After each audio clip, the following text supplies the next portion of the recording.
Last October and in January, I did the 21 in 31 challenge over on Instagram, and out of the 21 movies that I am including in this challenge, 16 of them are going to be recommendations that have been left across my channel by the Horde, and out of those 16 movies, 7 of them are movies that I am going to be reviewing throughout the month of October before finally finishing on the Monday before Halloween with what my recommendations are going to be for what you watch this spooky season. For this challenge, I decided to pick things that most people would be able to have access to, because I didn't think it was fair if I mention a movie that somebody thinks sounds really interesting and then find out that it's locked behind a VPN and only available in one country. So all of these movies I have made sure are widely available, and some of them are a lot less reviewed than others.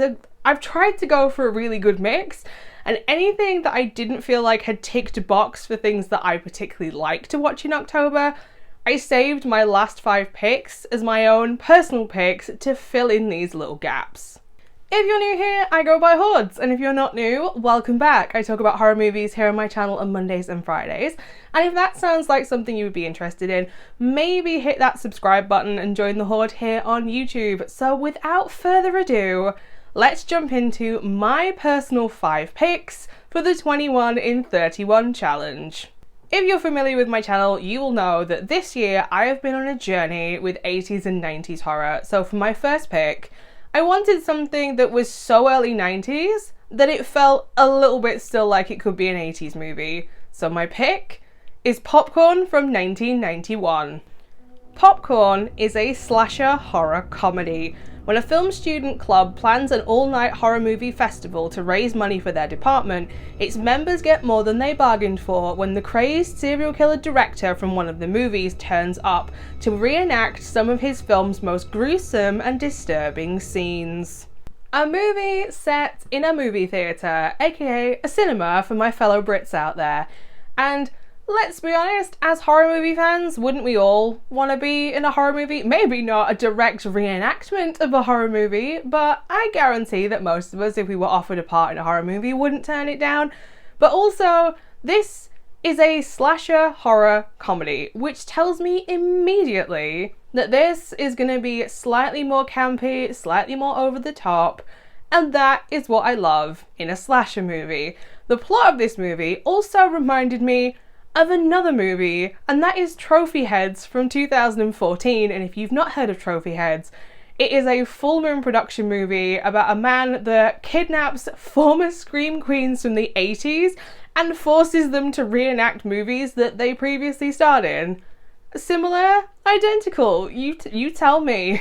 My second pick though is from the early 2000s, because we all like a little bit of questionable early 2000s horror, and it is Skin Deep from 2004.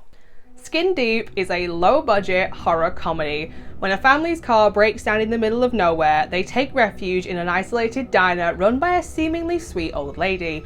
Little do they know that she is part of a monstrous clan led by the horrifically disfigured killer, Plates, the Surgeon General. With all her family brutally butchered and with a gang of vicious bikers laying siege to the diner, the young daughter must stay alive while waiting for each side to wipe each other out. I found this one purely by accident when browsing through IMDb, and I have no shame in saying that I am no stranger to a weird-ass horror comedy. If it's out there, I will find it. And I was mainly sold on this one by the fact that the Surgeon General looks like the house robot Growler from Robot Wars. Now this one, I'll be honest, I just wanted something that was weird and wacky and off the wall. And Skin Deep certainly ticks that. And when you look at the images for this movie, it does also promise to contain some gooey goodness, which I'm also a fan of. For my third pick, I wanted something that was actually set on Halloween, and my pick for this position is Bad Candy from 2021. Bad Candy is a horror anthology. On Halloween night in New Salem, radio DJs Chili Billy and Paul tell a twisted anthology of terrifying local myths. Residents of the small town experience horrifying paranormal encounters that leads them to a grim end. I know that there are quite a few fans of an anthology horror here within the Horde, so this one is kind of for you as well as for me. But this movie also happens to star Corey Taylor, aka the lead singer of Slipknot. Plus, the reviews for this one are quite interesting. There seems to be two camps within this. There is, oh my god, it's so terrible, do not waste your money on it. And to those people, I will say to you, I wasn't going to waste my money on it because it's right here on YouTube for free if you want to watch this one. And the other group of people are saying that it gives them vibes of like an 80s movie, or it reminds them of Trick or Treat. So what I'm getting from this is Bad Candy is like an 80s version of Trick or Treat. So how is that a bad thing? My fourth pick though is a movie that might surprise people more that I haven't actually got round to watching this movie yet. And for this pick, I have gone with Tragedy Girls from 2017. Tragedy Girls is a horror comedy. Teenage crime reporters Sadie and Michaela are hot on the trail of a crazed serial killer. After capturing the maniac and holding him hostage, they soon realize that the best way to boost their social media stardom is to commit the murders themselves, using him as a scapegoat to earn more views on their page, and simultaneously sending their Midwestern town into a frenzy. I'm a true crime girly, I have no shame in saying it. I am the girl that therapists do not want to walk into their office, aka those that chill out to true crime while playing armchair detective. This one, however, also ticks a lot more of my boxes because apparently there is a lot of queer rumblings in this movie, which makes me happy because as a queer person, when the LGBTQ+ community are thriving in a horror movie, this makes me happy by default. Little bonus, if you are a fan though of true crime and you want something that's a little bit lesser known but also relates to the movie industry, check out the TV series Copycat Killers. The whole thing is actually here on YouTube, all 3 seasons, and when I tell you that this series is insane, it is about actual crimes that were committed by people who either replicated things from movies or were inspired by movies. We're talking things like The Dark Knight, Reservoir Dogs, Twilight, Saw, like the list goes on. For my final pick though, I wanted something that ticks a particular little subgenre / theme box within October, and my final pick is Little Witches from 1996. Little Witches is a paranormal horror. 6 misfit schoolgirls at an all-girl Catholic high school, left alone at the school for Easter week, get mixed up in the occult and witchcraft after an old satanic temple is found beneath the church where they attend the school, as well as an old book of black spells to conjure an ancient demon from the pits of hell. While 5 of them plan to resurrect the demon, one has a change of heart and tries to stop them from completing their spell, which also includes a human sacrifice. Yes, I'm picking 2 90s movies for my personal picks for this challenge, but who doesn't want a witchy movie for October? Now, my usual pick for an October witch movie is The Craft, also from 1996. I have seen The Craft so many times, it's not even funny at this point. So I decided to give The Craft a break and give Little Witches a chance. Now, these 2 movies get compared to each other a lot, and I don't even mean like they are kind of similar. I mean they are incredibly similar, and they only came out 6 months apart from each other. So I now want to know what the direct-to-video version of The Craft actually looks like. So there are my 5 movies that I have included for this challenge. So how about we get on to the 16 movies that you recommended to me. And the first one that I'm going to include happens to be a sequel to a movie that I watched right here on my channel. When I revealed back in, early summer that I was going to watch Elvira, Mistress of the Dark, not even on the video of me actually reviewing Elvira, Mistress of the Dark, everybody said, watch the sequel to it because it is either as good as the first movie or you hated it. So my first pick is Elvira's Haunted Hills from 2001. Elvira's Haunted Hills is a horror comedy. Elvira's journey to Paris is fraught with obstacles. When she takes refuge in a haunted castle, her resemblance to the late lady of the house stirs up the residents like no other. Like I said, when I announced I was watching the first Elvira movie, so many of you said watch Haunted Hills because you either loved it or you hated it. And when I looked into this one, there is one person who is a big selling point for me in this movie, and it happens to star Richard O'Brien from the Rocky Horror Picture Show or The Crystal Maze, and I have no issues with this whatsoever. I was looking for an 80s movie for this list and a vampire movie for this list, and then somebody dropped me a comment that happens to cover both of these things in one movie, along with one simple phrase that sold me on this entire movie. It's Life Force from 1985. Life Force is a vampire sci-fi horror. When a space shuttle crew finds a mysterious spacecraft containing 3 human-looking creatures in a state of suspended animation, they bring them back to Earth for further investigation. It's only then that the scientists discover that they are in fact a race of space vampires that feed off people's life force rather than their blood. So when they escape and run amok in London, the consequences are apocalyptic. Someone left me a simple comment that said, "Vampires in space." Sold. And then I found out that Patrick Stewart is in this movie. Sold again.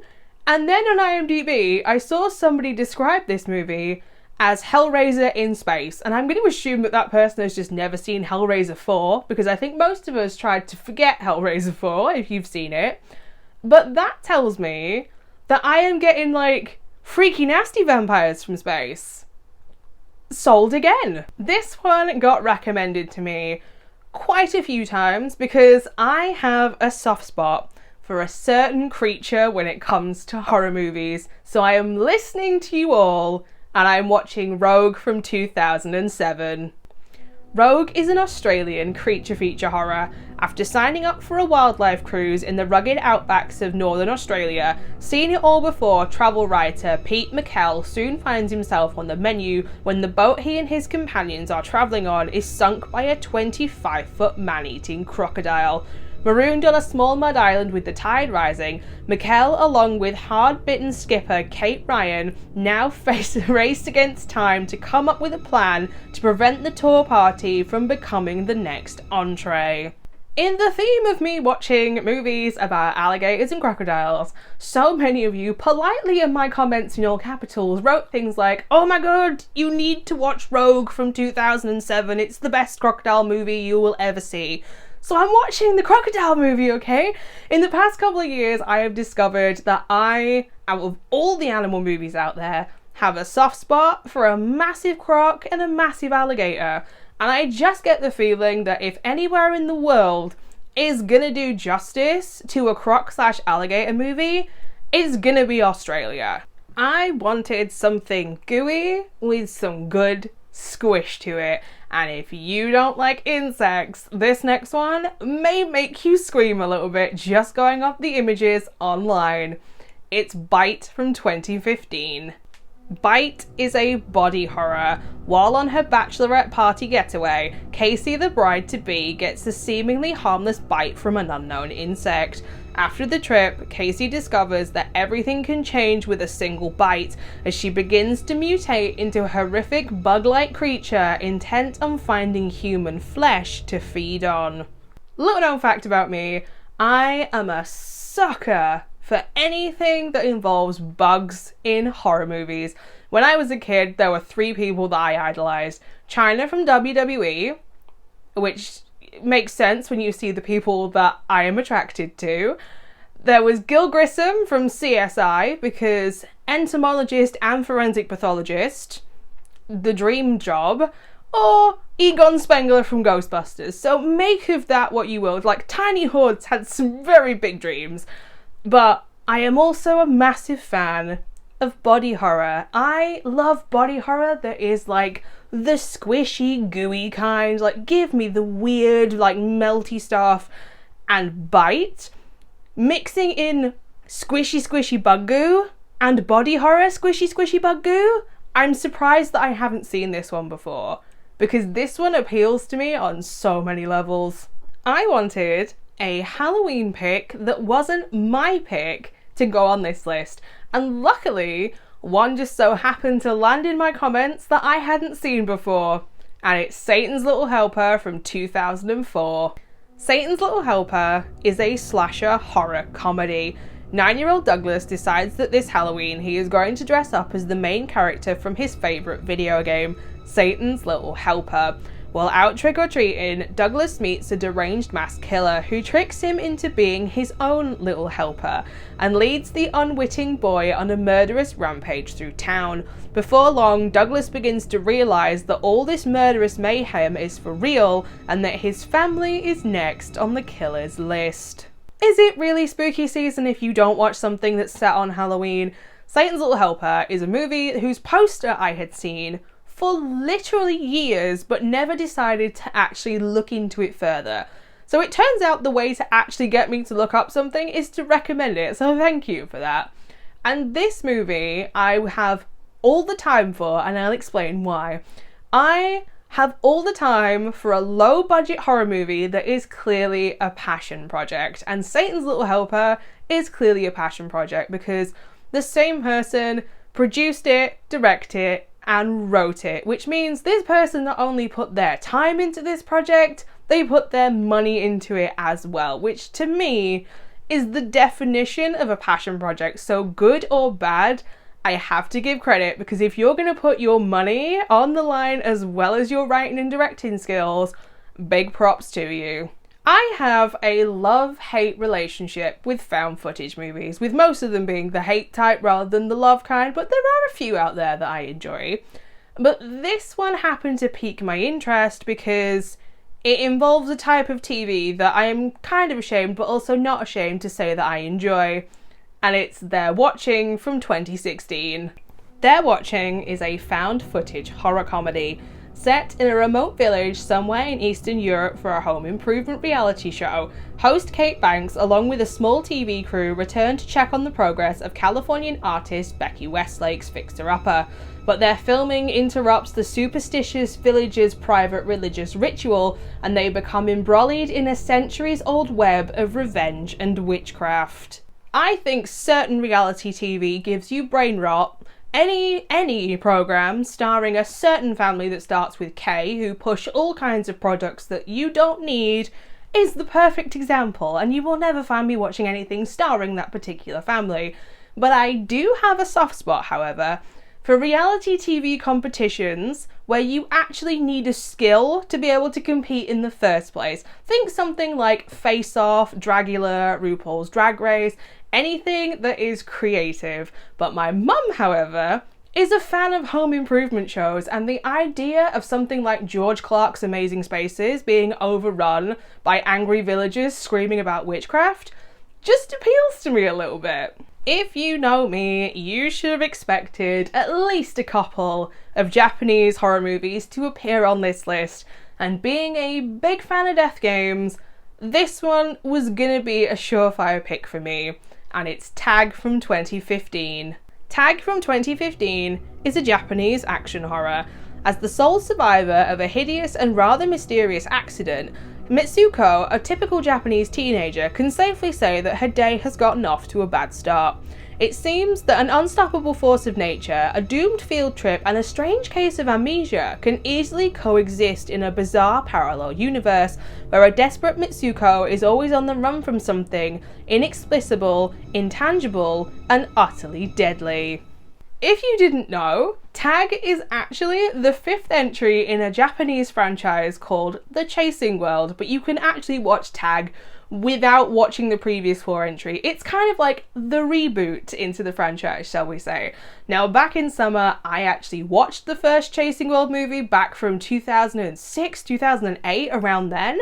So I am intrigued now to see, now that this franchise has got more budget, what has actually happened with it, because I know that this one, when it came out, was really quite popular. Slightly controversial opinion from me now, depending on who you talk to online, but there is a found footage movie that I have all the time in the world for, and that is the Poughkeepsie tapes. Now, anybody that finds that movie scary, bless your little cotton socks, you're just telling me that you don't know anything about the world of BDSM and fetish, but never mind, like, there's time to learn.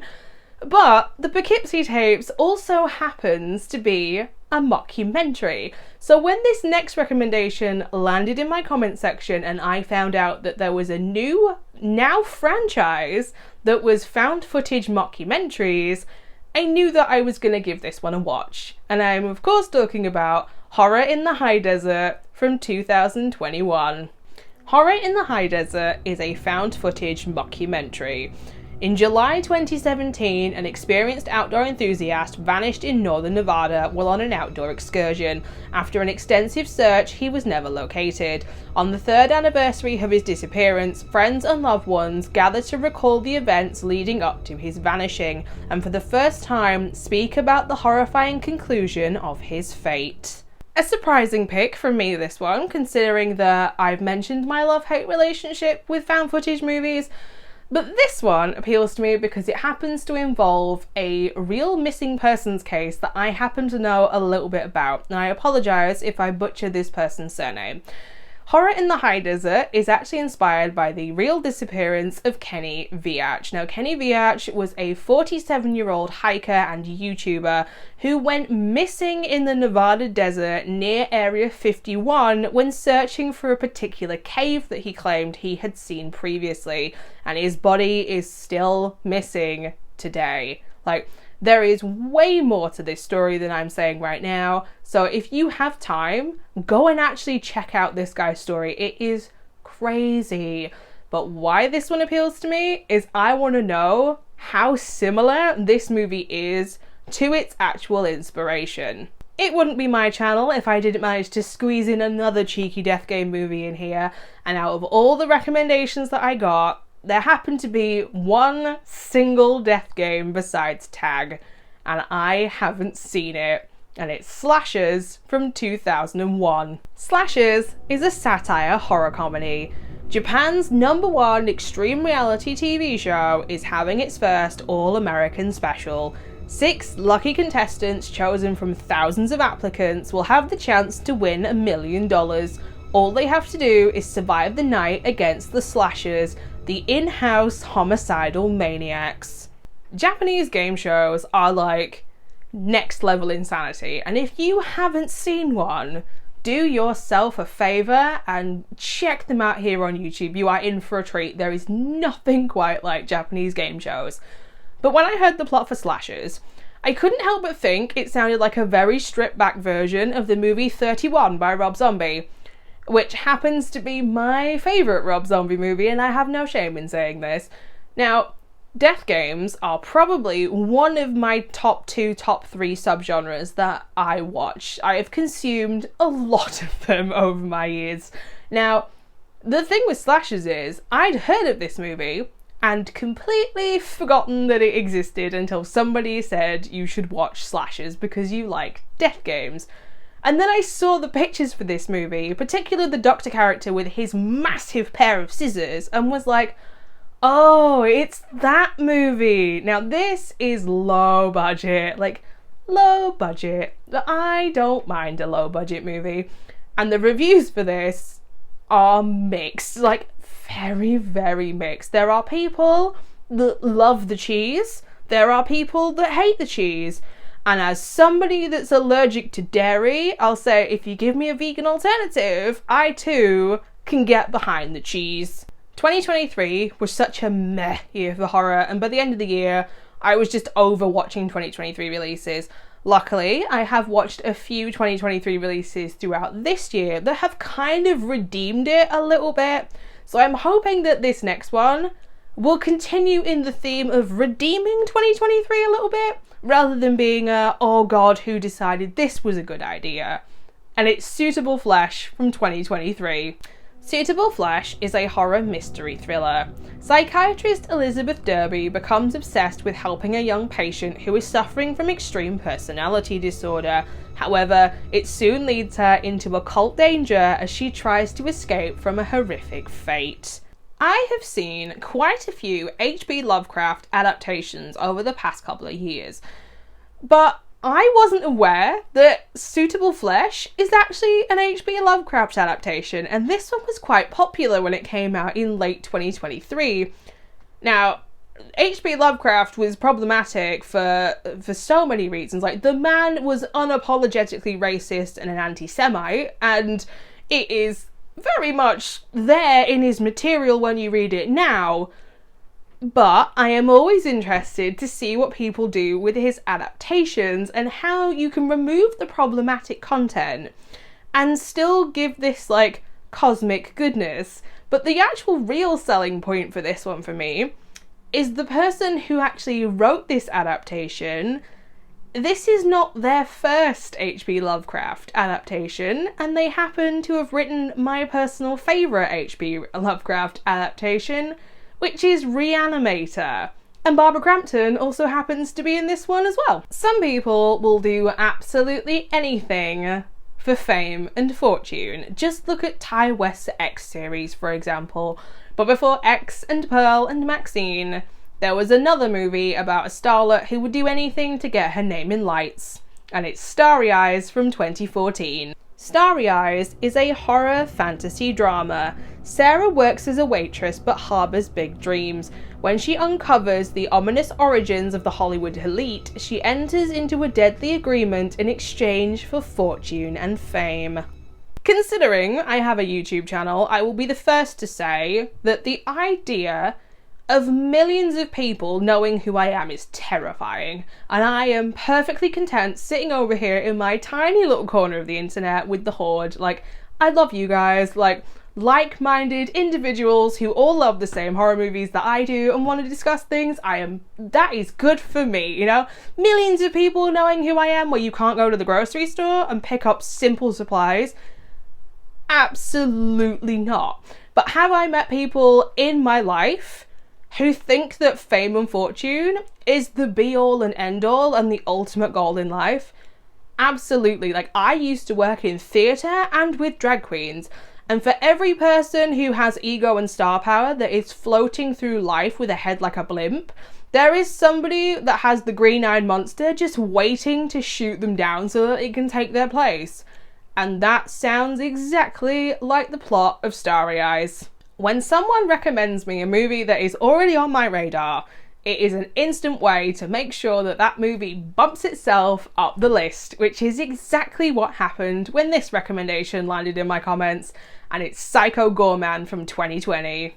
Psycho Goreman is a sci-fi action horror comedy. Siblings Mimi and Luke unwittingly resurrect an ancient alien overlord. Using a magical amulet, they force the monster to obey their childish whims and accidentally attract a rogues gallery of intergalactic assassins to small-town suburbia to fight for the fate of the galaxy.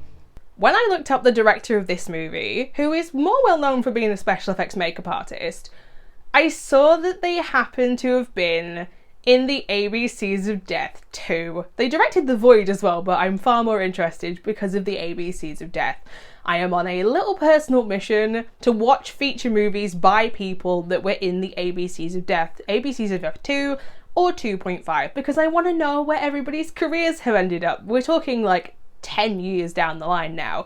And fun fact, the movie Stop Motion that came out this year, the director of that movie was also in the ABCs of Death 2, and his claymation style has not changed at all in 10 years. So I spotted this link immediately. Now, the director for Psycho Goreman is the director behind W is for Wish, which happens to have cameos in it by the Sorska sisters and Brandon Cronenberg. Like, what a reference that is in retrospect. Like, how do you get directors that have now gone on to do things like American Mary, Antiviral, Dead Hooker in the Trunk, like Brandon Cronenberg, like Possessor. If you've not seen Possessor, go and watch Possessor. Like, I need to know, like, what this director has gone on to do.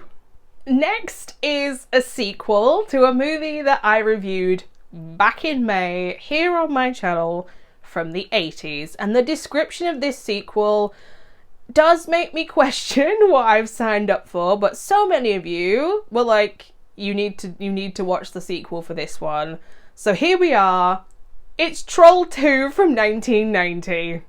Troll 2 is a fantasy horror comedy, A young boy's family take a vacation to a town which, unknown to them, is the kingdom of the goblins, who are all disguised as humans. Now it is up to Josh and his magical time-stopping grandpa to save the family. When I tell you, when I watched the first Troll movie, everybody slid into my comments and were like, you have to watch the sequel. It is terrible. The worst movie ever made kind of terrible, which is a bold statement. And I will say to Troll 2, the only movie that you have to be better than to not be considered the worst movie of all time for me is Dinosaur Hotel. And I watched that here on my channel, and that movie, as far as I'm concerned, is terrible. So Troll 2, I've set my expectations really low. You've just got to beat a movie about dinosaurs in a hotel where there's hardly any dinosaurs. When I did my first round of 8 horror movies that deserve more attention, I was asked if I had seen a certain movie from New Zealand that had been on my radar / watch list for literally years. So it is finally time to tick off Black Sheep from 2006. Black Sheep is a New Zealand zombie horror comedy. Sheep-fearing Henry returns to his brother's New Zealand farm after 15 years, hoping his sibling will buy out his share of the property. However, what he finds are genetically altered sheep that prey on humans and turn their victims into undead woolly killers. Sheer madness ensues as Henry, an animal rights activist and a farmhand, set out to stop the rampaging animals. I've said it before and I will say it again here on my channel, I don't go by hordes for nothing, and I love a good old zombie movie. In fact, my favourite zombie movie happens to be a horror comedy from Australia, and that is Little Monsters from 2019. If it's not obvious by my accent, I am from the UK, and while we don't have as many sheep as New Zealand do, we certainly have our fair share of them, and Black Sheep often gets compared to a cult classic zombie movie that comes from the UK, and that is Shaun of the Dead. And that is some really big shoes to fill if you're going to compare these two movies together, because everybody likes Shaun of the Dead. Every now and then I will get a recommendation here on my channel and my first thought will be, this has to at least be loosely inspired by John Waters, which is exactly what I thought when I got recommended Fingers from 2019. Fingers is a crime horror comedy. Amanda has an issue with other people's physical imperfections. Hell breaks loose when Walter, a co-worker of hers, shows up to work with a pinky missing from his hand. One of the very first videos that I ever did here on my channel was a reaction video watching The Greasy Strangler, and when I included Greasy Strangler in a recommendations list of 8 movies you would either love or hate, I got told that I should watch Fingers because Michael St. Michael, who is in The Greasy Strangler and plays Big Ronnie, also happens to be in this movie.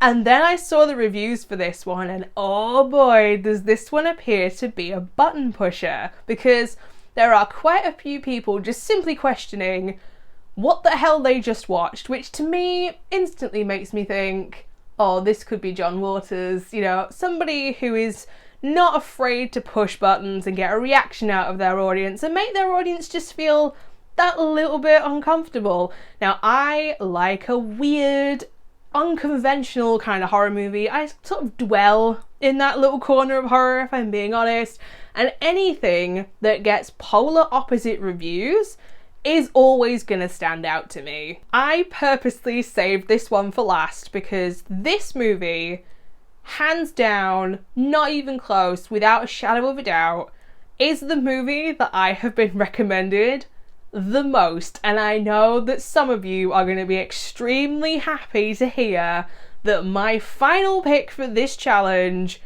is Zombie Ass Toilet of the Dead from 2011.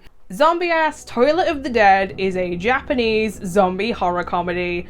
A group of teenagers go camping in the woods when they find themselves in deep trouble when poop-covered zombies that are controlled by a parasite come out to attack them. The group seeks refuge in the home of the strange Dr. Tanaka, who conducts experiments on the zombies and the parasites, and who has another fate in mind for the 5 strangers. When I watched Dead Sushi, everyone in the comments was like, Hordes, you need to watch Zombie Ass. When I watched Deadwall, again, everybody was in my comments saying, Hordes, you need to watch Zombie Ass. So I'm watching the movie about crap-covered zombies. At this point, I think you would riot if I didn't watch this movie. So I'm doing it, and I am pinky promising you all now that I will actually do a video review of this one. Like, I know that this is the one that you've been waiting for me to review, and I'm doing it, I pinky promise. So there you have it, the full reveal of the 21 movies that I will be watching throughout the 31 days of October. Thank you to every single person who has ever left me a recommendation, who continues to leave me recommendations. I compile them all together because I wanted to be able to do something a little bit special like this, because I feel like so many people leave recommendations and then you never see the people actually watch these recommendations. I wanted to make the concerted effort to be like, you made the effort to leave the comment, I am now going to make the effort to watch the movie, and that was my plan the entire time. But if you want to follow along with this challenge, I will leave a graphic over on my community page so you can see the entire list all together.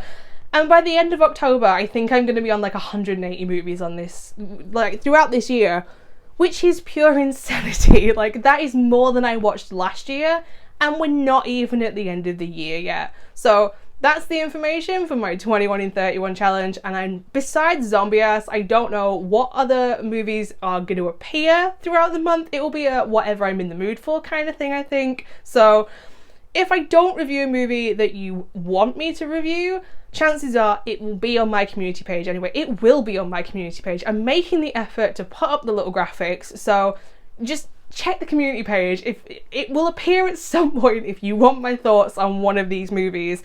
But without further ado, we'll wrap up. Should we wrap up at this? I think we should wrap up at this point because I'm now rambling.